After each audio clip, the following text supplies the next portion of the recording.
It's time for Cup of Red, so let's fill your cup with rad pop culture vibes.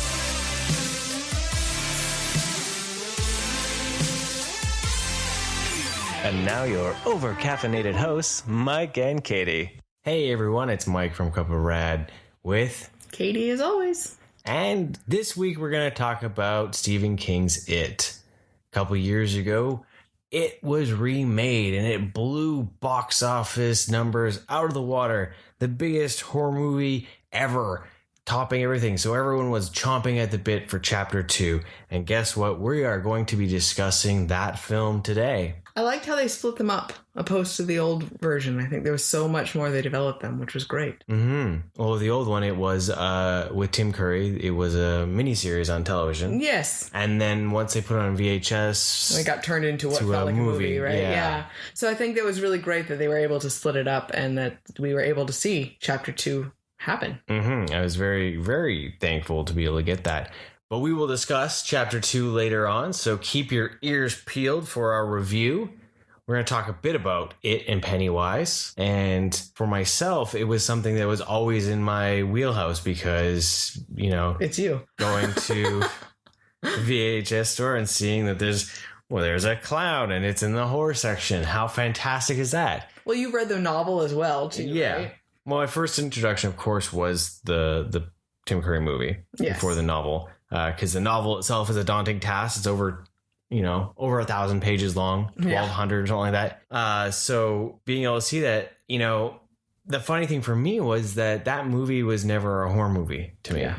Like there was some weird stuff that went on and it was spooky, but it never felt anything different to me watching it than say like Beetlejuice. You know what's funny is because I'd never seen it right until a few years ago, really, when It Chapter 1 was going to come out.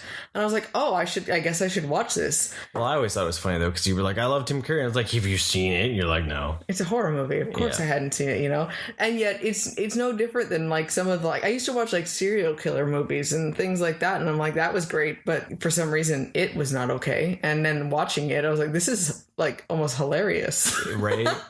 It's one of those ones where it doesn't necessarily hold up well for a creepy factor because being one, television, and two, old. It's really strange to watch now. Tim Curry did such a great job, but there's so many parts of it that are just like, what is going on? It's so corny and trippy and weird. And I remember just laughing more than anything in a lot of it, right? But you know what? It's more of a drama story. It's not necessarily a horror as we define horror now, right? Yeah. It's psychological, it's a good story from Stephen King, right? And it's not grotesque. It's not anything like that. It's more about the in-depth story of the human side. It's not a story about Pennywise. Yeah. Right? And so I think that's the difference there is, I always thought of it more of a horror movie, but it's not about the monster at all, right? That's a monster inside.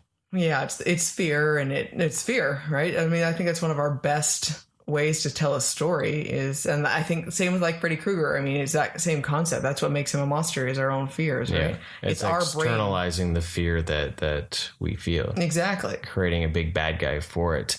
With Tim Curry's portrayal, it was always just funny. The beep, beep, Richie and all that. And, the design of it, he's so bright and colorful. The contrast, right? It was very much, he looks like the clown that you would find at a children's birthday party. Which, you know what? A fair amount of people are actually still scared of it. Yeah, a lot of people are. And some people I know, I have a friend whose fear of clowns came from that movie. Yeah. Which I'm sure there's lots of people like that, actually. So going from that with the novel and all that, novel is a lot darker. It's probably one of Stephen King's darker takes because there is so much going on in that because everyone that lives in Derry is affected by it and treats everyone is treated horribly, right? So the whole town is there's abuse and molestation and there's all this stuff that goes on in this town. So it is a very dark tale and it's a daunting read. It's a human nature darkness, right? Yeah. But a great read, so if you've never read it, it's definitely something to check out. My favorite still is The Shining of his works. Yeah. Just because it is a bit trippy and more horror-based feeling. But it is still a great novel for sure. From that, then, we got that they were going to reboot it. And what is everyone's instant reaction to a reboot of a horror movie? Oh, farts. What are they going to do? Because when have we had a really great one? There's been very few that have come out that have been memorable. What, you didn't like the Nightmare on Elm Street remake? That one did not fill my cup with any wrath. The Friday the 13th, quarter full because it had some good parts to it. The one that really I thought they did a good one, but then they just kind of beat it to death was the Texas Chainsaw. That first one that they did was fantastic, and then it did really well, and then it was like sequel after sequel and sequel, and then it just got worse and worse and worse. So know when to stop is the lesson. Yeah, right? So it was announced, and they were going to be remaking it, R-rated. Yeah. And I was excited because I was still curious, being like, well, they're going to be able to do more because the other one was a TV show. Just having that freedom, in the 90s, right? Yeah. Like, so there was a lot of things that weren't necessarily... It had positives going for it, right? Yeah. So then we got to see Skarsgård's It, which is decrepit and creepy and old vaudevillian style almost. Oh, I love that word. Uh-huh. And yeah, I had that moment when I first was seeing all those pictures and stuff and be like, oh, they're really going for like that gritty real. Yeah. And I was like, oh, is it going to work? Is it going to, because Pennywise. He's supposed to be he's still supposed to be, want to be around. Pennywise is a dancing clown, right? Yeah. And so I remember being a little leery, but I was getting excited the more and more you saw things. And when we saw it, It Chapter 1, we'll call it now, it blew my mind. Oh, I was so blown away. I loved it. Right? Well, it opens right off the bat with killing Georgie the way that they did. Right? He didn't just disappear. Just like, right? Arms you ripped saw off, him blood. die. Yeah. So, and it was just like, oh my gosh, this is how it's starting? Holy moly. Yeah.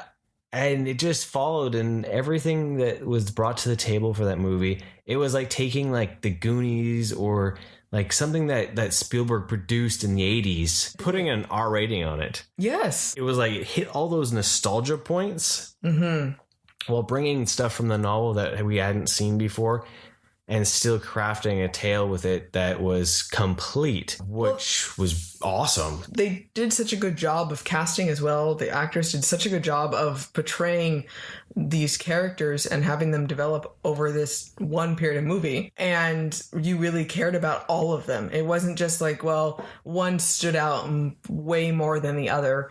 Like you cared about them as a group of people. And it's hard to do an ensemble movie like that and really actually care about everyone. You wanted everyone to be okay.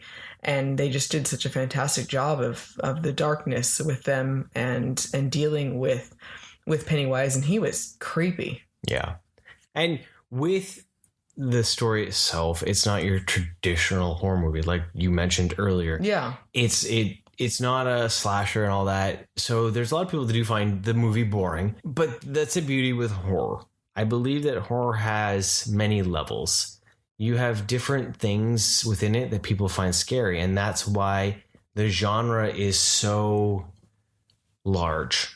Well, there's so many subgenres within it, right? Unlike, say, like drama, you've only really got drama. You can throw in action drama and all that. But yeah, there's slasher and there's torture and there's supernatural. Yeah, exactly. Monster. There's survival. There's zombie. There's gross out. There's comedy horror. Yeah, like it's such a huge. Well, this one here is it's not. It's something that you have to be prepared to deal with the psychological drama aspect first and foremost. And if you're not okay with that, then of course you're going to find it boring. You're not going to see people eviscerated and all that. No. You're going to see the fear that comes from it. And as I mentioned to you, when we rewatched Chapter 1, I said, the stuff that's in this movie is what should have been in a Nightmare on Elm Street reboot.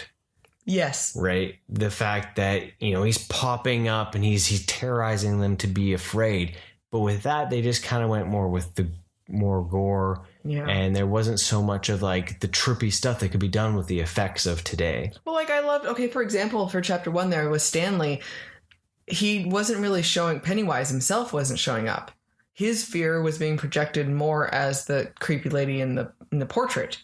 You know, it wasn't just a clown showing up. There was different ways for different people, and it was still the weirdness that was going on, and it was all fear-based of Pennywise, but everyone, it all showed up in their own ways. You know? He's feeding his enjoyment of fear. Yeah.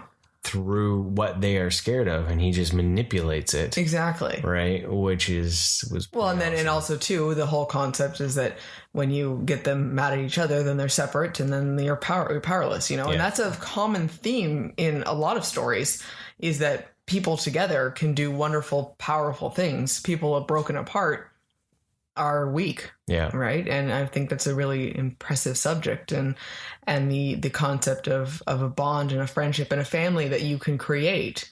Right. It goes to show how broken their families are. Again, we've talked about this before in prior episodes, of how important it is to find people that you choose to be around. Yeah. And those can be almost stronger bonds. Mm-hmm. And this is, you know, proof. And then it feeds right into chapter 2 on the strength of that bond. Yeah. So definitely it, I think, is a modern horror masterpiece for a studio. Yes, they did a fantastic job. Well, it's one of the few that we'd seen a couple times in theaters as well. Yeah, you know? And really stood out. Being able to do a few things that were different, especially for a studio film. Yeah.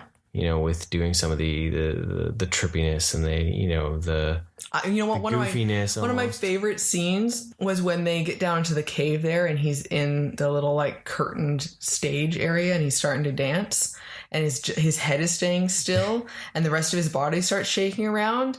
Like, that's hard to watch, and it's like, it looks cartoony, and then you realize, like, especially when we watched it again, like, it's just unnerving. Yeah. Because everything starts shaking all weird, and it's all wonky, not only did they use whatever CG to do it, but the camera is going to be twisting, and they somehow pinned with effects still. Like, and it's just, you know, when you watch it, it's just like, it gives you that like spine tingling, like, what is happening, you know, because it's not natural looking, right? Yeah. And so then you know that something is really wrong, opposed to like, oh, okay, there's a clown in the cave, you know, no, there's a really weird thing going on with this clown in this cave. Yeah. Like, so stuff like that, like it wasn't just the portrayal, like Skarsgård did such an amazing job with Pennywise, but it was also a lot of those camera shots as well, and how they portrayed it, and you know, the twisting in on things and the way it was shot. Like you would mention with the Spielberg, it was just a very awesome piece of art feel. You know, it was well done with that. Yeah, and it had meaning. It wasn't one of those ones that was just trying to like shock and awe you for the sake of shock and awe. We're going to twist the camera because it seems fancy. Yeah, you know, because you can get into some of those ones that when they're the horror movie and they're off on their own little world, and they're trying to stand out as the art piece, and they can be a little too much for their own sake, and it's like, oh, we're fancy. I think they actually did a lot of good with the movements, because even the twist that they use in twist camera movement they use in this, when they're in the Neibolt house and he comes out of the fridge. Oh yeah. You know, the camera twists and that, like it serves its purpose to give you the dizzying feeling as he's falling out, right? Yeah, and it makes it even more intense when he's kind of twisting around, right? Yeah. I love in that movie too, like the silliness that he has as he's playing with the children, you know, like it's so grotesque and horrific when you see the kids beating on Mike and Pennywise is in the bushes, blood all over his face, holding a hand and waving. Yeah, he's like cheerleader. It's funny, but you shouldn't be laughing.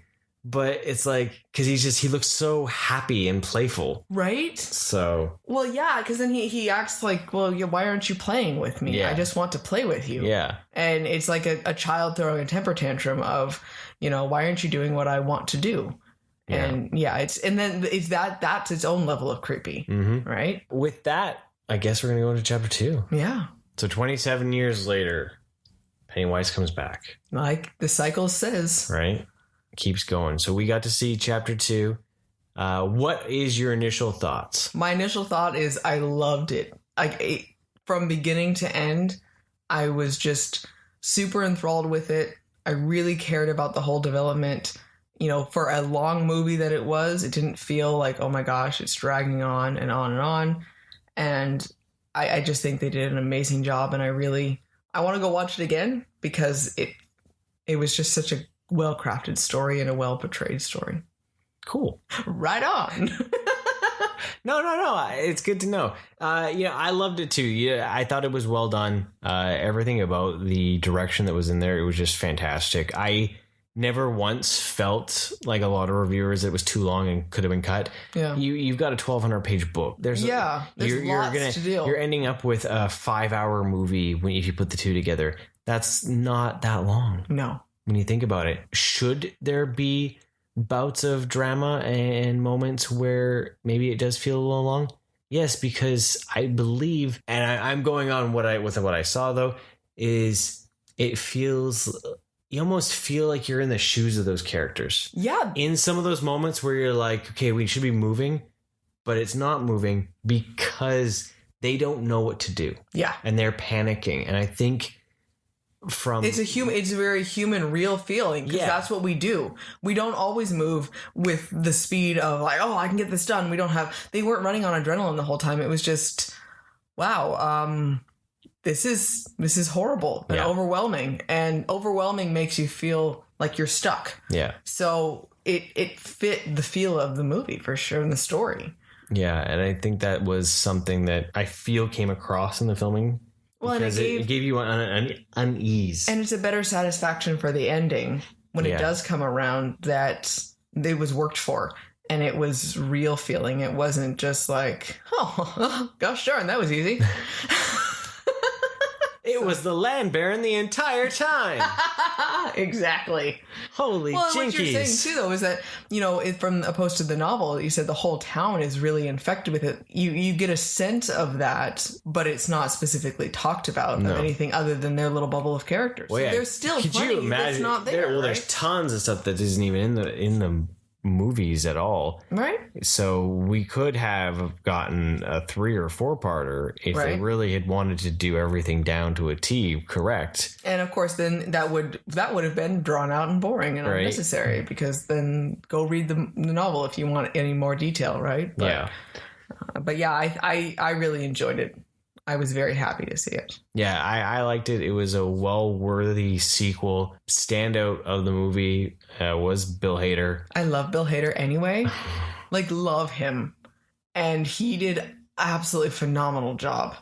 It was great to see him in something so serious. And that casting right there was unbelievable. How well it was. They did a great job of casting all of them. You could see their young, the kid versions in all of them. They did such a great job with that, but especially Bill Hader. Yeah. You really cared about him. He did a great development. What was interesting is that you always see that Bill should be the one you're caring about, that James McAvoy played. But unfortunately, I think Hader really stood out, overshadowed a lot, which is surprising to think about, really, when you got this goofy guy from SNL in a horror movie that's a top tier horror movie. Yeah. He's up with McAvoy and Chastain, and yet he outacts them. Yeah. That was just kind of cool to see. Yeah. So I agree. It shows too that even though he is funny in the movie and there's lots of laughs. I laughed a lot actually in the movie. Right.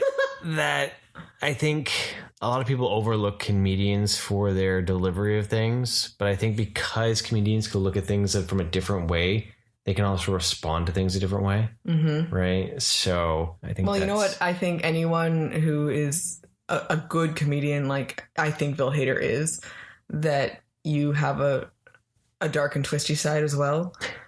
And there it is again. Twisty. And being able to, respond quickly and think of things in a different light and those types of things. So, and being with what this is with Pennywise being kind of funny at the same time, it kind of fits with that really well, right? Because even I was laughing, but it's unnerving to be laughing in something that is so horrific at the same time, right? And so I think that's why his character was so interesting, is because you laughed and then you felt horrible for him and then you were angry at him and he made you feel all these emotions, right? Yeah. So I definitely think it was great to see. I'm glad that we got what we did. My only real gripe came down to most of my gripes when it comes to Warner Brothers movies. Some of the CG was a little off. Not so much for Pennywise, because honestly, you're dealing with something that's so supernatural. It's hard for your brain to comprehend that. So you automatically know that it's fake. Well, yeah, because you don't have something to compare it to. You're like, oh, it should look like this. Yeah, so it's fake. So I'm giving that a pass on some of the areas where it was a little funky. My place that I find that it wasn't as good was when they de-aged the kids in some of the scenes. There was a little kind of wonky scenes there, but that's what they have. That's just Warner Brothers' horrible CGI department. Right. I don't know why. If they had just authorized to do part 1 and part 2 back to back, then the kids wouldn't have aged so much because, let's be honest, remember people, kids, you can tell when they grow up. Right. So that's my biggest gripe was that but at least it only happened a few times where it was really more apparent. It was when they showed some extreme emotion, and you could tell that it was weird. You look baby faced and smooth. Yeah. It's like they de-aged them. And then Ben, they puffed him up a little bit more. Yes, right? He was like extra fat because you could tell where there was a scenes that were like stuff that was left over from chapter 1. Yeah, and then back and forth, and you're like, you're too squishy. Too squishy. So, but definitely, y'all need to run out and check chapter 2. Yes. For it. If you haven't, go Please, find. It's amazing. Go do it because it's a great movie and it's a great part, and it's not as scary as you think because it's all psychological and it's all dealing with your inner demons and your past. Very much so. Right. So, and with that, we end our episode. Wow, that was like vigor and everything. Like, we're done with you. That's it. Week's done this time around. Everyone's like, whoa. This is way too soon, man. Well, aren't you glad, though, then if you've seen the movie, you get to hang out with us a little bit longer? It's like bonus content time. Spoiler bonus. Now it's all going to be spoilers about chapter 2, what we liked, what we didn't like, all the dirty secrets. Indeed. So with that, though, if you have to be leaving us by now, thank you very much for joining us. So, spoilers. All right, spoiler time. Okay, so chapter 2 opens, and I got a tangent this because actually this is not really a spoiler, but I got a tangent because I just thought about this. It's got me a little angry actually. Oh well, no, he's all riled up now. So we're sitting there ready to watch the movie, right? Mm-hmm. And the balloons are popping up, and the music's playing and all that, and this might be a little bit of cup of rage. I'm sorry, but this was literally the only thing he was complaining about when he walked out of the movie, though. So it really irritated him. I'm all like, I'm hearing the music, I'm all into it, and then I was like, wait a minute, this looks familiar. I was like, it's the Birds of Prey trailer, and this might be a cup of rage from me right now too. I was all in the zone for it because I saw the balloons, I heard the music from it, and then Harley Quinn walks up, and I'm so tired of clowns, right? And then the trailer hits, and as much as I love the yeahs off their head, yeah, I was irritated because that trailer has literally nothing to do with the comic, and I would like to be excited for it, but I'm really sad that they're not going to give us the proper Birds of Prey. What the heck's wrong with you, DC? Well, yeah, there's no costumes. No, like Canary. Sorry, I'm. Mike's saying it so well. Like, it is not, I'm sorry, it is not Birds of Prey. If this was just the fantabulous emancipation of Harley Quinn, you know what? I can get behind that title because it's funny. Yeah. And I like the neon and the bright. I can deal with that. I'm not okay with her giving up Joker quite yet because it doesn't feel real and we're just a whole nother issue. But this is not Birds of Prey. No. It's the Harley Quinn movie. Yes. And as I had said, if they had set it up somewhere where Batman had called up Black Canary and was like, I can't deal with this. Harley's running amok. Grab the birds. Figure this out. Warner Brothers, are you listening to Mike? He knows what he's talking about. It would be fantastic. Yeah. But it feels fake. Mm-hmm. And this isn't going on for anyone that's going to think that I'm calling out for the race card for Black Canary. I don't care what color they make her. No. I just want to see her in a costume that looks like what the comics look like. Yeah. Same with Huntress. None of them look like that. They everything that we've seen about this movie just literally seems like someone robbed a Value Village. And see, I love the Birds of Prey graphic novels and everything, and I would at first I was like, oh sweet, because the TV show they tried was just a disaster, so maybe this was going to be better. But it was boring. It was as soon as it was, well, no, it's going to be Harley Quinn in the Birds of Prey, I'm like, immediately something is wrong because those should not be in the same sentence. Yeah. it could be Harley Quinn versus the Birds of Prey. Fine. Well, they don't want to do a versus after this. I know. But anyway, so that there was it changed your mood because there's obvious frustrations with this. Yeah, that's how it started, which I know took you a bit to get off of that cup of rage going on. Yeah, so I apologize for that, but it was that was apparently we needed to rant. there was new news for you, that kind of thing, trailer news.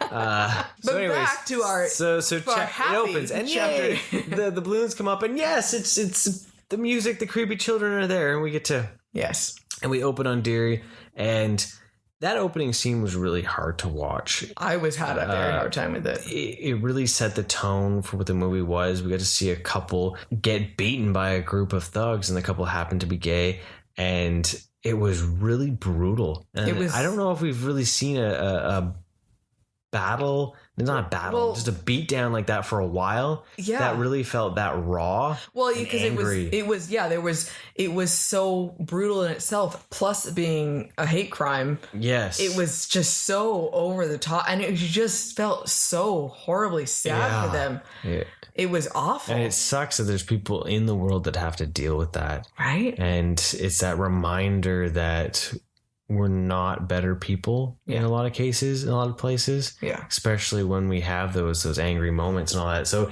that there set up the tone that this movie was darker than the first. Very much. And well, you know what? That scene, them commenting on how it's just kind of a, full of anger and hate and everything in the town is a nod then back to what you were saying with Pennywise, the idea of Pennywise and that anger and fear infecting everyone. That whole place, people just are mean. Yeah. So that was a way they portrayed it. And it definitely was a way to show that, wow, this town is scary. Yeah. That when you got to see when the guy was in the water and you could see like the shadow creeping on the bank. Yes. And the eyes were glowing. Oh. And then the boyfriend comes down and he finally sees him and he sees Pennywise and then he just rips out a chunk of his body and then all the balloon it was just so I was like, oh my goodness.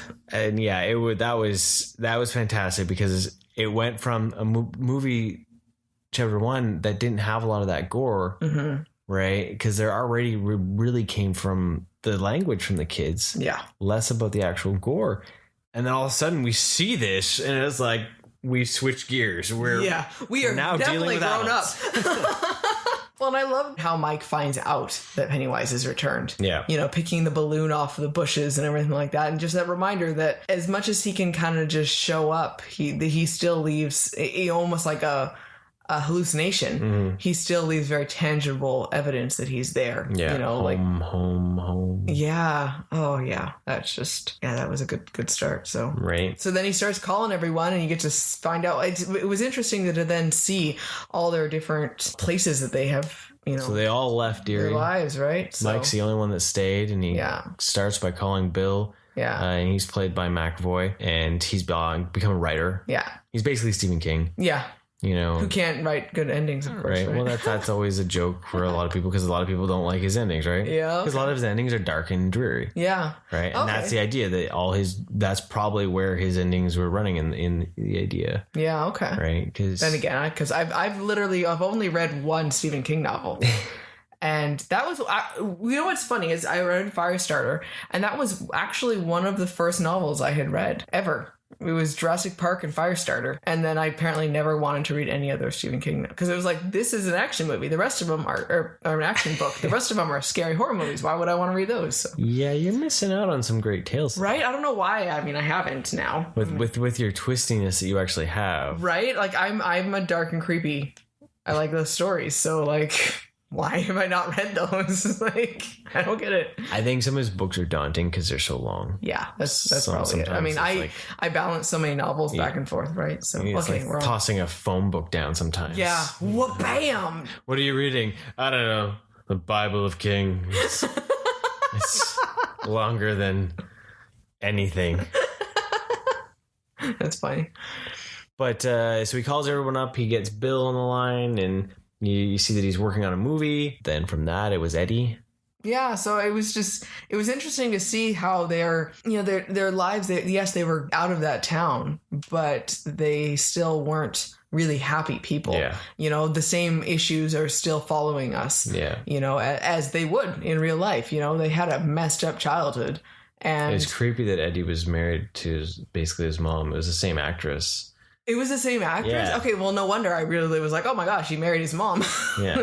And, but it is that reality that, when you have a really strong attachment to your parents like that, it is something that can happen, and it's weird and trippy, but it's, that you get used to things like that. The guy that played Eddie was in the Sinister movies. Oh, okay. The deputy. Oh, okay. He played pretty much the same character, but it matched really well. Well, because it's same with Bev, right? I mean, she married an abusive guy that made her feel small and, and manipulated her and was abusive. And so, it's that weird just Ben commentary. Was alone. Yeah, Ben was alone. That commentary that... He had like that Howard Hughes feeling, eh? Yeah. Alone in his little tower, no shoes on. Yeah, it was like, only having meetings on, via... Skype kind of Yeah, deal. Exactly. So that was definitely strange, where he wanted to be part of things, but he couldn't quite feel connected, right? So all that all fall. You get so much information by just seeing their little glimpses of their life on how it moved forward, right? And Richie just kept being the mouth. Yep. And then we got Stanley, who was still all quiet. You know what? I have a really hard time with that name. Stanley? Yeah. Because you know what? All I can hear is Stan Lee. Yeah. Maybe it's the comic nerd in me, but it's like every time I it's hear not it. Stanley. Yeah, it's not Stanley. They would say Stanley. Yeah. Right? Like, there needs to be no pause between the Stan and the Lee. Well, you know what? Honestly, Stanley is not a very common name anymore either. True. But yeah, that's one thing I have a hard time with. I don't know. It's like a simple gripe, but just now more or less my hearing, right? Now. So every time I was like waiting for Stan Lee to pop up in a cameo. Because we're so focused on like, when is the Stan Lee cameo? And then all this in the news, right? So that's interesting. You know what going into this, I had kind of forgotten about watching the Tim Curry version. So I couldn't remember how it really went. And we hadn't watched that one for years, And then when they showed Stanley and then it had the bathtub and all of a sudden it came flooding back to me, I was like, oh, he kills himself. I totally forgot about this. And so like, as I watched this, little things started creeping back up of the story. I'm like, I know what's going to happen here. Oh crap. I know what's going to happen here. Right. And that was kind of trippy. It was like this weird premonition feeling thing. Right? Why do I know this story? Well, I thought was nice not nice since that sounds bad.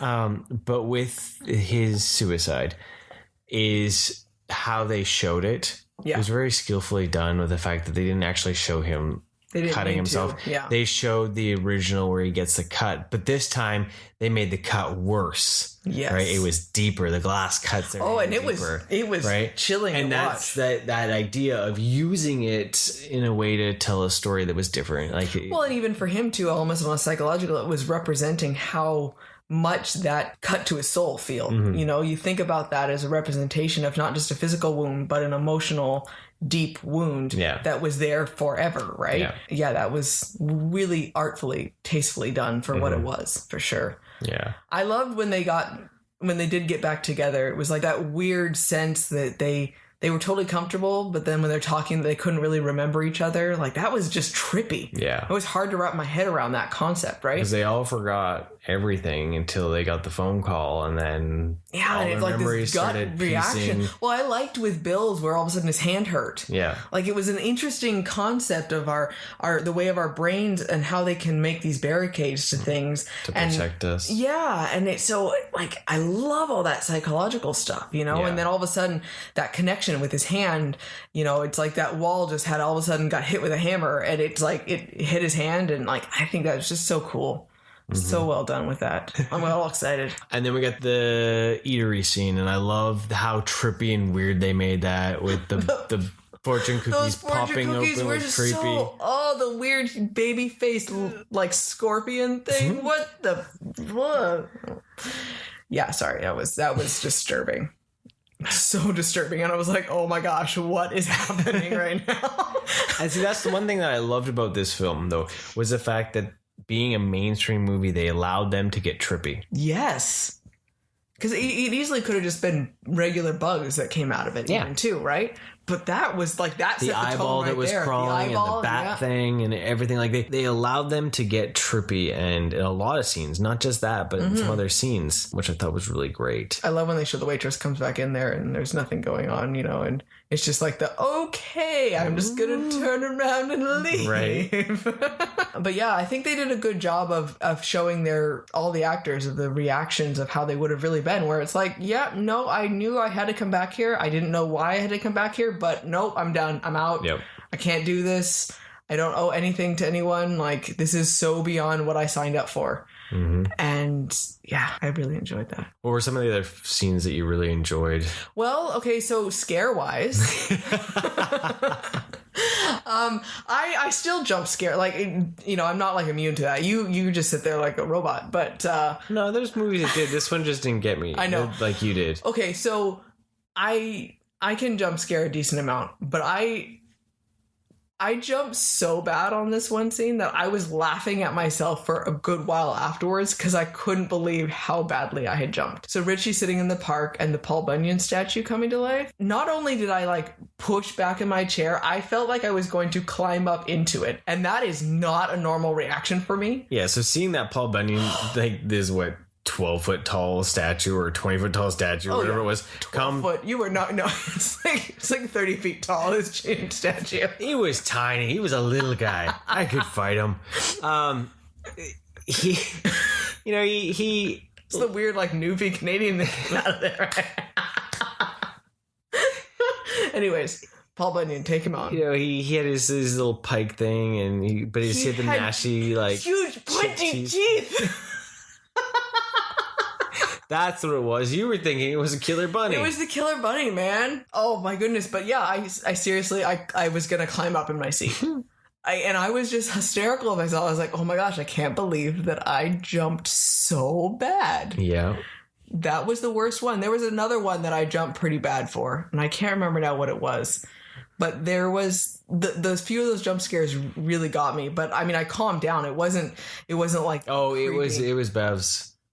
When the little lady came racing out. Oh, the creepy naked giant lady. Yes. Because they did a great job of setting that up with her like scurrying in the background. Yeah, that was another one of those ones, the scenes where I'm like, why do I know this? Like, what's happening? Oh, wait, something is wrong with the crazy old lady. Well, the problem was this was shown as a trailer. Yes. That's why. Well, Bev goes back to her apartment to find a postcard that she thought was she had hidden that in there. Yeah. And so there's a little old lady that is living there, and her dad's died, and she's giving her tea, but you see her in the background in a few movies. She twitches and flails, and then goes to get the cookies, and then Bev's looking around, and you see her like peering and creeping around the corner. When she just stared there, and I was just like, sculling around. No! And then out of the black, she comes out, and she's good like 6 feet tall, like she's all like hunched deformed, butt naked, gray, big old lady parts flapping all over the place, shrieking. We got flapping in the breeze everywhere. It was, I jumped pretty good on that one. Yeah, I laughed all at the same time, right? Well, because it also had that. Right? Yeah. And it was like so much of a monster. I loved, there were so many moments of levity, that you could just, especially, of course, because of Richie, right? And it was just like oh my gosh, this is hilarious. And then the next moment, I'm totally freaked out. And there was a few moments where legitimately it was the frustration with them, but it's the reality of them not knowing what to do. Mm-hmm. But you just gonna have to keep pushing through. Like, how can you ignore this and everything like that, right? Mm-hmm. It's interesting to see with Mike, how kind of horrible, and because how twisted he had become because of staying there, that he was manipulating them and drugging them. He was so obsessed with trying to figure this out. Right? Well, it goes back even to the simple fact of what I said earlier, though the town's bad and Pennywise makes people bad. Mm-hmm. As much as Mike thinks he's altruistic in what he's doing, he's actually gone bad. Yeah, he drugs Bill. He convinces everyone to come back, and he's lying to them about a pretty big part of this ritual. Yeah, So, and that was cool. We actually got to see the ritual Chud. Yes. You know, versus there was no real mention of it in the original. Yeah, because I like that does not remind. We didn't get the full extent of it. We didn't get the turtle and all that kind of stuff. But there's a turtle? Yeah, I guess you got to read the book. Apparently, I have a novel to read. Yeah, I can break it down for you. We might want to get a different copy though, because that's the mass market, and that printing is like dictionary printing. I need a trade. Yep. That's funny. But we got some of it, which was kind of cool. And you know, as I say, I commend them from going trippy with some stuff. Mm-hmm. You know, the one thing I do miss though, I wish there was a bit more playfulness from Pennywise. He was definitely a lot more grouchy in this one. He was like mad at them that they left. Right? And he was like a kid throwing a temper tantrum of how dare you took away my playthings. Yeah. And I like he would go to pouty. Mm-hmm. Almost. It was kind of, that was his playful aspect though. Yeah. Right? The why are you not playing with me? Yeah. You know? Yeah, he was definitely grumpy. Yeah. And that's one thing that I did like a little bit more with the original. Yeah. Where Tim Curry's, he mocked them a little bit more, taunted them a little bit more. There you go. Okay. Right. Yeah. And we didn't get that as much. I was actually expecting to see a lot more Pennywise than we did. That was my one complaint too, though, that it definitely, they did a great job with the development of their characters, but Pennywise had disappeared quite a bit, you know? And it showed then that's where you're able to clearly more see that it was basically them having to come back to deal with their issues. Yeah. And all the things. It wasn't just Pennywise they had to deal with. Right? It was them themselves. Yeah. You know, and the difference too is you get more Richie in this than you ever did, right? Yes, definitely. And actually the other characters, because Bill actually is in the movie a lot less than, you know, he is in the book or in the old movie, right? So that House of Mirrors with Bill, like full on anxiety for me. I am not okay with that type of, you know, being trapped. Feel like it's not a closed spaces type of person. I'm terrified of being trapped in something. So like even when they were climbing through the cave and they had to go through that small place, like serious fear of like trying to go in there and like all of a sudden it would like shrink a little bit and I would be wedged in there. Like that's what I'm more afraid of. So like the idea of the mirror and being in a box and then having to watch, like that was a really hard scene for me to watch. And I felt so horrible with the kid and that was just horrific. Blood spewing everywhere. Right. You notice that there's two horror-esque movies that came out this year that dealt with fun houses? What was the other one? Oh, Us. Yeah, you're right. Right. Kind of funny. Don't ever want to go in a fun house again. Right. But you know one thing, all I could think about was watching that was like, when do we get the maze? Okay, there was that entire time too. I forgot. I wanted to tell you that afterwards. I was so badly wanted to lean over and be like, do you see the maze happening in front of you right now too? Like, that's all I could think of. I want to go. I'm sorry. As much as scary as a House of Mirrors maze would be with a Pennywise actor running around, but I would go really there. Cool. Yeah, right? I thought the exact same thing. I was like, I know Mike's doing this exact same thing. He's looking at it and being like, this would be really cool. Well, the black light clowns swing back and forth that have the yellow and the red. Yep. Right, and the checkerboard floor that's all swirly twirly. Yep. I want a checkerboard floor that's all swirly twirly somewhere. So you know, if I ever get loads of money, you're gonna come into my fun house. You're gonna lose your mind. That's not creepy, right? But yeah, no, I was. You would have your own Hollywood Horror Nights every day. But yeah, see then. Do you want to come to my door? Enter my maze first, and if you survive, you can come in. We won't have many guests. We don't now, anyway. So. Don't need to spend the millions of dollars, but it would be fun. Okay. But yeah, no, I was watching that. I was like, oh, this would be a cool maze if they could do it right with all those little things. Yeah. You know, especially having that glass and all that. Yeah. Yeah, there's lots of scenes that, you know, the one scene I really thought was really cool was the use of the blood. Mm-hmm. I thought that was pretty awesome when they fill up that bathroom stall and she's like almost drowning in blood. Like, well, it was the interesting of between the two of them that, you know, he was being buried by something, she was being drowned by something, and it was still something was consuming them. Yeah. And and their empty and loneliness that they both experienced, which is why they could bond there, you know. And I had a few moments of like, seriously, open your freaking eyes. Well, how do you not see that Ben was the one that loved you? Yeah. And it was just like, oh my goodness. But that was also a real life feeling, right? Mm-hmm. You know, it made sense. So, but I think the actor with Ben specifically, he did such a great job of like, I could see little kid Ben in him. The mannerisms were really well done. Yeah. I was really impressed with that one. He was still quiet and pining and just his own little thing. It was weird to see him actually have like gray in his hair. Yeah. Right? Because nobody else was gray. Well, Bill had a little bit of gray. Yeah. But it was kind of interesting. Yeah. So whatever hard things did he have in his life? Right? Right? Well, I guess, you know, he obviously made money, but he was still alone. There's still going to be stress with that and everything, right? So, but yeah, even with Bill there, how hard it is to forgive yourself over something that you think you are responsible for. You know, and that was a pretty intense scene of him having to literally kill a version of himself. He had to kill his guilt. Yeah. And I thought that was a really awesome symbol there. That thing that was sitting inside of him, that little seed, was actually Pennywise, that he had to kill that fear, right? And I thought that was really well done with that for sure. Well, it showed all of them had to get past something that was holding them back from their childhood. Even Eddie. Yeah. With the vomit zombie thing. That thing was hard to watch in the first one. It was hard to watch in this one. That thing with the leper was just gross. Right? So him having to get past all his germ phobias and all that. That was gut-wrenching when he died. Because you felt so bad, because I love that he was a character that you felt like such a win for him to feel empowered, you know? Yeah. Like he was so happy when he realized that he could, you know, use that spear to cause harm. And he did cause harm, you know, he did something. And then when he told him, you know, that I made it feel small, because, you know, he's the one that realized something to help it with that no one else had seen, you know, that he had actually, for as freaked out as he was, he turned into one of the braver ones because he had so much of a change to have to face. The other ones, it wasn't so apparent, so they didn't see it. Yeah. And his adrenaline was there from being stabbed in the face and then stabbed through the gut. Right? Oh my goodness. Like that was intense for sure. But yeah, that was so sad. And then Richie's reaction, like Hader did such a great job of just, he felt his pain for sure.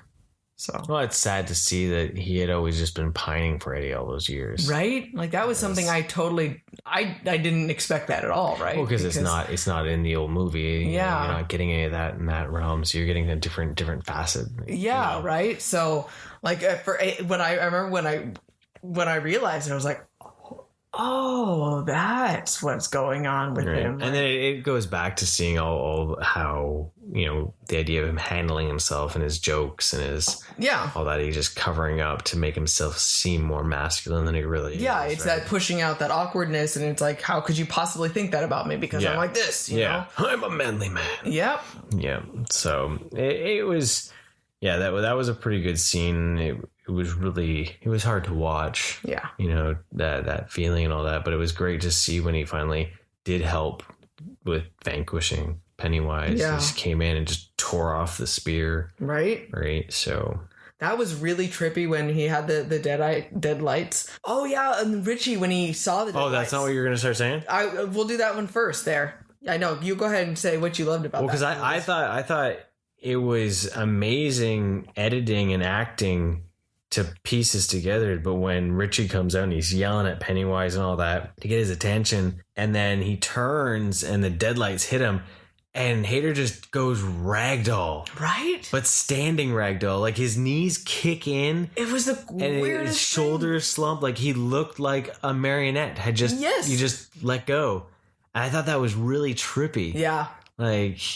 It was just like, it was so jarring, right? Yeah. It was like, whoa, what just happened, you know? Yeah. And then following that was when you got to see all the way through Pennywise with his head exploded open and like these brains showing up and everything, and like teethy the brains light and the rings and everything, like to see this weird form, it was just like, whoa, what is going on here, you know? So I like the trippiness that was in that wasn't as corny as I remember the Tim Curry one being, where I was like, what the heck is going on? This was like, whoa. Well, they defeated him and they were in Tim Curry with the inhaler, right? Yes, that is true. Right? So. Not defeated, but it was like you know, sprayed him in the face. And the NECA toy has the burnt face. Oh, yeah.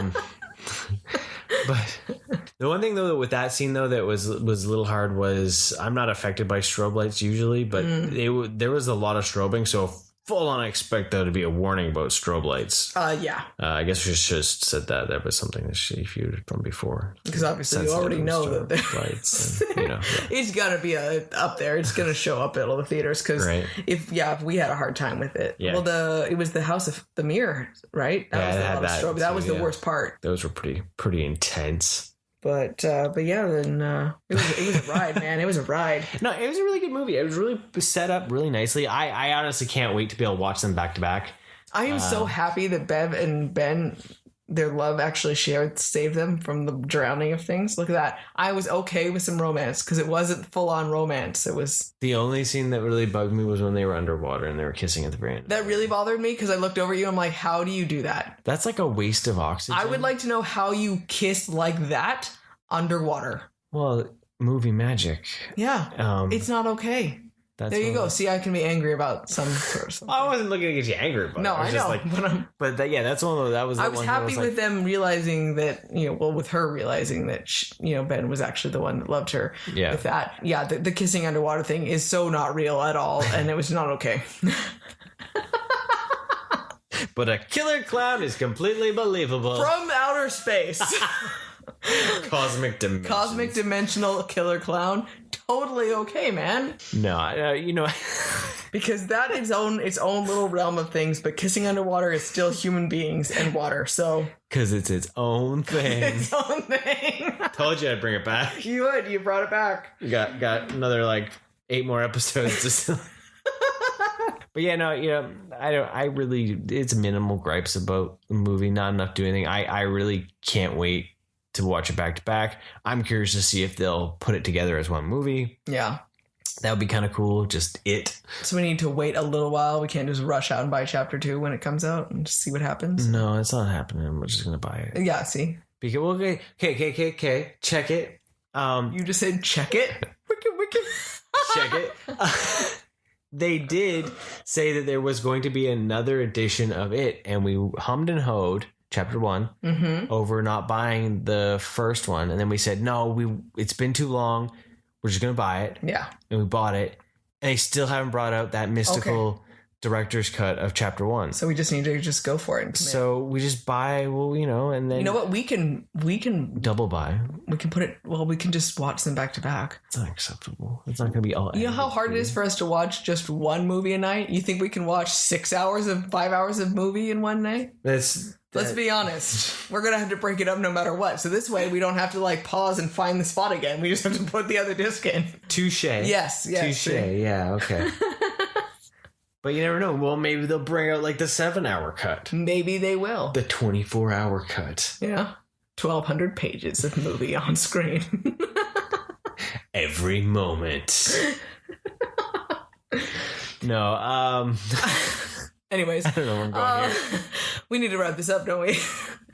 Yeah, if you've seen the movie, obviously not. Love to hear what you guys thought of it, for sure. We've gushed about it apparently, so I'm curious to see. I know that we saw that there's reviews of people thinking that it was a little drawn out for things. I'm curious to see what type of things did you really feel would really cut, or you understand what we were kind of saying or anything like that. Yeah, if you agree or whatnot, but that's the beauty of it. We all have opinions, and they're all valid opinions. It's all just a matter of how it's used. Yeah. Right. Well, and again, as I say, I love the psychological aspect of it. I think there was good symbolism in everything that they did. So that's where I was looking at from.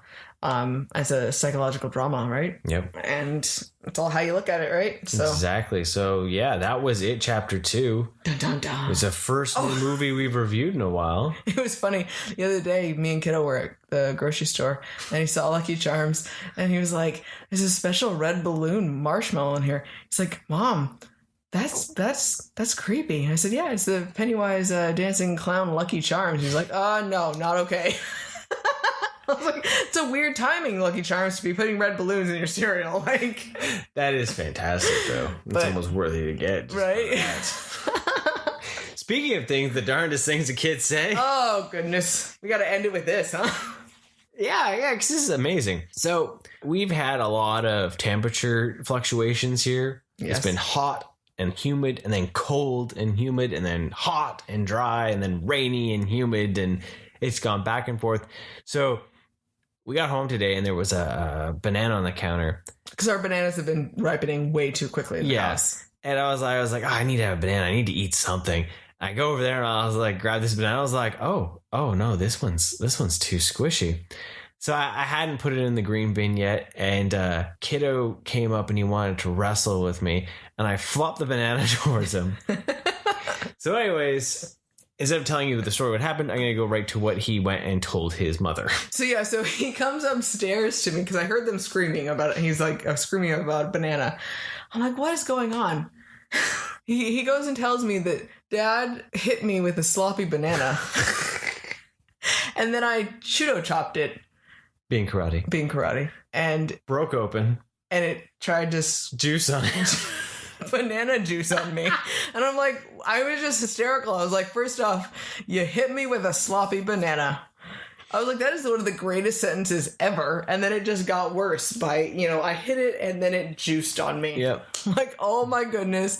I was just red in the face laughing. Darndest things the kids say. The darndest things. It was good. It was good. Yeah, that's parenting at its finest. There you go. Parenting podcast. Yeah. We went to Toy Traders. I know. I'm just gonna ramble right now. You're gonna ramble. Go for it. But anyway, so we were in the one island. It's got a lot of the NECA and the Mezco stuff in it and all that. Mm-hmm. They had Freddy, right?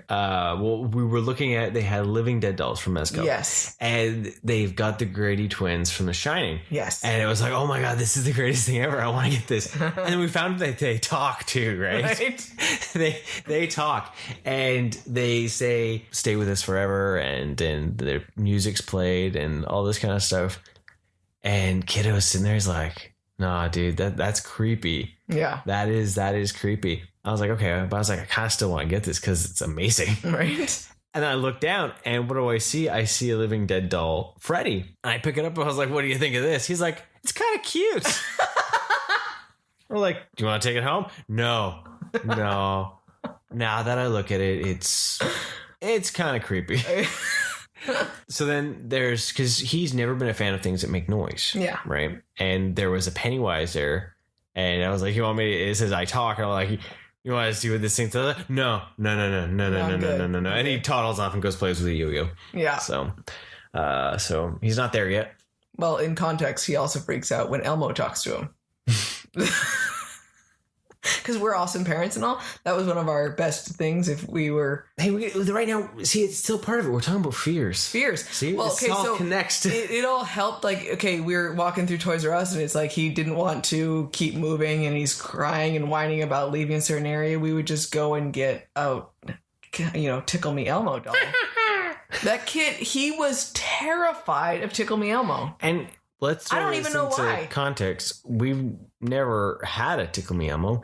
He says he's never really had experiences with Tickle Me Elmo.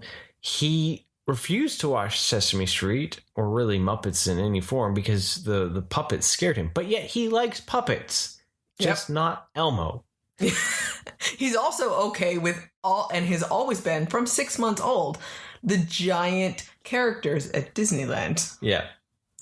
So riddle me this: what trauma happened with Elmo that we were not privy? It must be a past life. This is that past life moment spilling through. Yeah. A Tickle Me Elmo burst into flames. Right. And the robotic shell chased him down. You know what?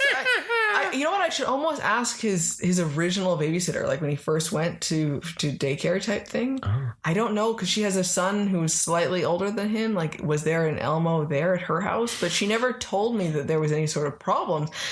But I mean, then again, when he was younger, he never liked things that made noise at all. So, you know, I remember when we got that little like piano for him, like that was pushing the limits right there. Yeah. Because he could control it at least, right? So it's interesting, like the things that he picks and chooses, right? So all the terrifying things, right? Like random fears for things. So that's where I'm a firm believer that there is got to be some connection to past lives, because there is things that stick to the soul. Yeah. That we are afraid of, and it stays with us into our next life to protect us, right? So yeah. Or it's just an interdimensional clown being.